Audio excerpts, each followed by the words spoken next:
from Resident Evil. Come on, guys! People are waiting! The cast of Resident Evil!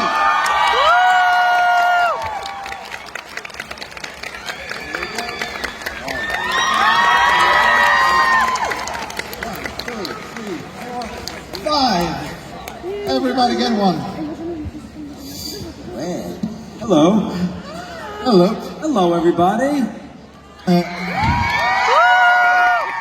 Szybka rzecz, ja napę rozmawiać. The thing I told them that if they have questions, let's make a line that I know how many people there are and that they actually could ask the question.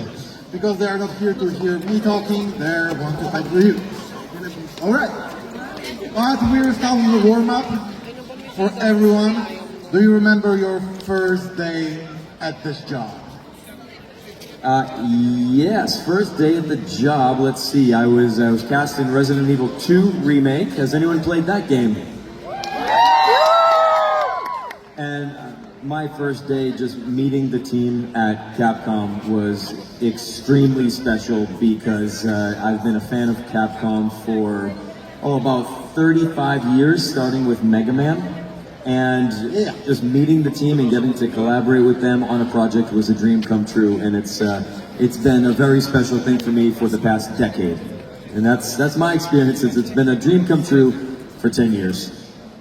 But did you believe in this franchise? Did I believe in it? Yeah. It's been my favorite franchise since 1998. Yeah. And that's what I wanted to hear. I've been a fan since almost day one. My first day was perfect because Nick was there. And he was so welcoming, and our director Steve and our producer Hero, they're just the most kind, loving, open people. And I mean, our characters say otherwise, but like Nick is honestly lovely to work with. You're making me blush. My first day was terrifying because I'd never done any performance capture or mocap before, and the scene that they wanted me to start with was the plaga removal. Was like the pinnacle. I know. They were like, okay, so get in this chair and scream for your life like you're dying right away. And I was like, oh, okay, cool, we're diving into the deep end. But it was so good and it was so fun, and Steve was very kind, and he was like, you know what, let's like warm up a little bit first and do something else. So we did a smaller, different scene first, but that still was my very first day. Was one of the last scenes in the game. Yeah. So I remember my first day. I was getting to meet everyone involved in the game, and I had never been in such a big production before then. I had just been in smaller, like even short films, basically. So I wanted to throw up the whole time, and I thought it would get better as time passed. But because I knew how big Resident Evil 4 was, I played it as a kid when I was 13 years old, and I loved it. I knew how big of, the size of shoes that I would have to fill, so it never left. I just wanted to throw up the whole time. Yeah. Well, if it makes any difference, when I met Andre, I wanted to throw up as well. I'm just kidding. I love these guys. This is my family. I love them. How many times when you guys are in the booth recording stuff, you go off script? Well, we didn't do booth stuff together. We did performance capture together. So all of the cutscenes, we acted them out. It was facial capture, it was performance capture. So what you're seeing in those cutscenes was us physically doing all of that. And then any time we spent in the booth it was actually a lot less time in the booth than it was in the volume. Yeah. Is there any room for improvisation, or you have to stick 100% of what they want you to do? There's a little bit of room for improvisation, and Steve, our director, he really understood our specific takes on the characters very well, and he's also a very funny dude, and we are friends, we are family, so it becomes a bit of a banter. It's actually quite funny if I'm in a booth by myself.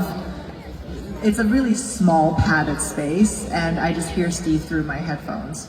So I'll say something, and Steve will say like, "Yeah, okay." And I was like, "No, Steve, let me do it again. I just want to try it again." And I'll be like arguing with myself in a booth, but it's Steve in headphones. But yeah, he definitely leaves space to improvise. Yeah. Oh, yes. It's definitely a collaborative effort with the writing team, the performance director, the producers, and Capcom. I mean, we all put our heads together, and we just try to make every scene the best it can be. So there's always room for some collaboration. Yeah. And do you have something that you know that was your input that you're most proud of during those all years? Well, not just audio. I mean, I get to recommend some funny one-liners with Leon, which is funny. Those are fun. But also, I like the little moments that I get to give Leon in physicality with the motion capture. And one of my favorites, the things that I got to add into Aria for Leon was his little one-handed gun check when he sits down. That's it became a meme. And that was because my buddy James taught me that like 15 years ago in an action film, and he had my character do a one-handed chamber check. So I added that into that, and Capcom liked it, and we added it in. So I like the little mannerisms even more than the lines myself. For me, a big one that I really appreciated, which kind of like, I feel like defined Luis near the end. I don't know if you remember, Nick, but we were having all dinner, and it was close to the end of filming. We were about to film the famous kind of send-off for Luis, and I asked Steve, our director, what if Luis finally gets his cigarette that he's been asking for so long? Near the end, you know, like this is like his last moments. What if he struggles with the lighter a little bit, and we could make it that maybe Leon helps or something like that? And he's like, and he's a very stoic French man. I love him to death. And he's like, I didn't know if he liked it, but he just stared at me for a couple seconds. He said, "It's up to Capcom about it." And the next day when we were filming, we tried it out the way that Capcom had it without that scene, and then he's like, "Capcom, let's try something. Let's do a couple scenes like this." And he let us try it, and sure enough, it felt great. It felt really like touching, and that's what everybody got to see in the end of Luis. So yeah, that was my favorite. That's a brilliant moment. That's one of my favorite scenes in the whole game, and it's because it was a real moment between us, and that cigarette was brilliant. Yeah. We're sitting in Warsaw, in Poland. So I'm curious, when did you guys actually felt that people are so invested in this game, that they know you, not only your voices, your characters, but people behind the game? I mean, that's a product of the internet. You know, we're kind of like all connected in social media and these circles, so you know what our faces look like, and it's just nice to meet all of you and see all your faces, you know? It's just nice to meet you all. Really, good to be here. I started to feel, I mean, when I got here, I met so many people who I've only spoken to online or just seen some of the things that they've been saying that are so lovely online. I see some girlies in the front, right there, hi. The most lovely, lovely girlies who just send me constant messages and have been just like a fuel and energy source throughout the years. And then when I came here and met every single one of you and hugged you and said hello and looked you in the eyes, I realized, oh, there's something really special here. And I'm so happy that you liked my Ada.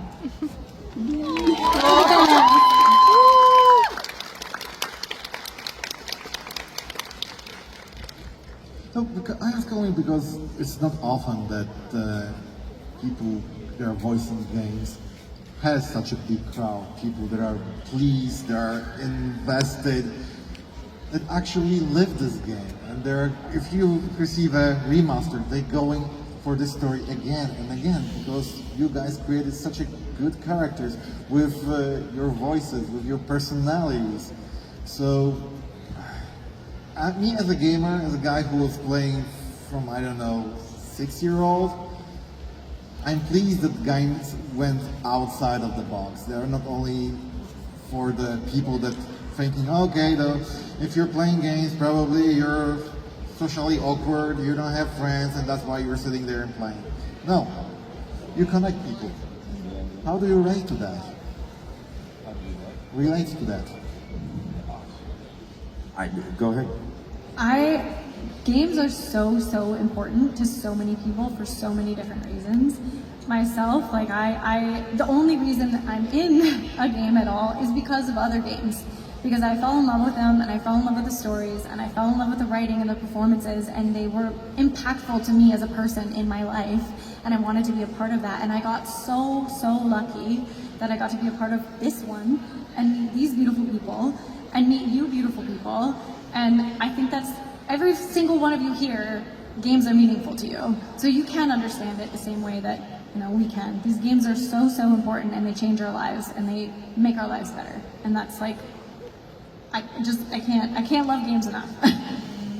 For me, I am socially awkward, so you can see if you ever see my streams, you'll understand exactly what I mean. So I feel like I finally found my people, you know, and it's because of this game, because of this job, and the amount of love that I get from everyone is just incredible. So it is truly amazing, and that's how I am able to relate to this.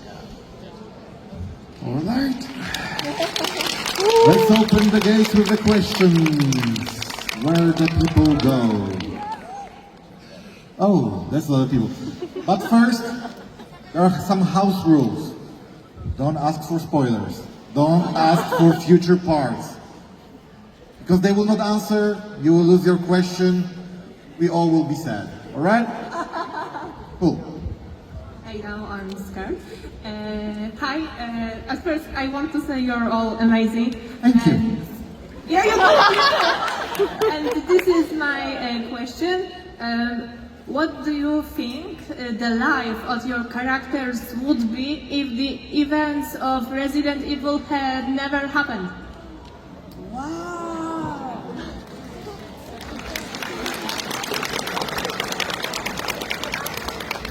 I mean, I think Ashley would just be a college girly, getting education, you know, traveling around a little bit, hanging out with friends. Like, I think she would have as normal as you can have life as the president's daughter.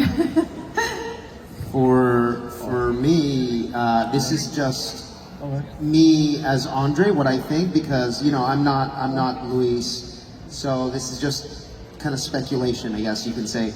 I feel like Luis just wanted to get out of that village, and he would have probably, again, this is speculation, so it's just my opinion, he would have probably ended up somewhere in Europe being a pool shark, so like playing pool in the bars, you know, scamming people from their money, and, you know, smoking a bunch of cigarettes, and, you know, yeah, so, chain smoking, exactly.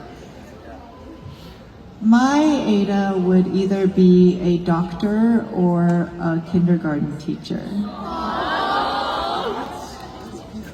I think he would have an ice cream shop. That's it. That's it. That's Nick. All right, thank you. Thank you. Okay, that's me.